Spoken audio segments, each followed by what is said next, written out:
Өлкө боюнча аз камсыз болгон үй бүлөлөргө азык-түлүк таратуу боюнча масштабдуу кайрымдуулук акциясы уланып жатат. Бүгүн Баткен облусунда 2400 үй бүлөгө жардам берилди. Азык-түлүк себеттери буга чейин Бишкек, Чүй, Ысык көл, Нарын, Талас жана Жалал Абад облустарында таратылган. Бөлүштүрүлгөн азык-түлүк себеттеринин жалпы салмагы 269.004 тоннага барабар. Бул жардам Эмгек министрлигинин тизмесинде турган майыптыгы бар жакыр жашаган көп балалуу үй бүлөлөргө берилди. Эске алсак, кайрымдуулук акциясы Сауд Аравия королдугунан келген Король Салман гуманитардык жардам фонду менен кызматташуунун алкагында ишке ашырылууда. Бул демилге Кыргызстандын бардык аймагында аз камсыз болгон үй бүлөлөрдүн жашоо шартын жакшыртууга багытталган.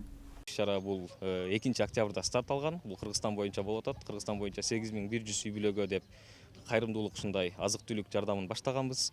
Кудай буйруса мына бүгүн акыркы күнүбүз. Биздин азыр Баткен шаарында турабыз. Кудай буйруса Баткен боюнча 2400 үй бүлөгө берилип атат. Бул долбоор Ыйман диний маданияттуу өнүктүрүү фонду жана Падыша Салман фонду экөөнүн өнөктөштүгү алкагында болуп атат.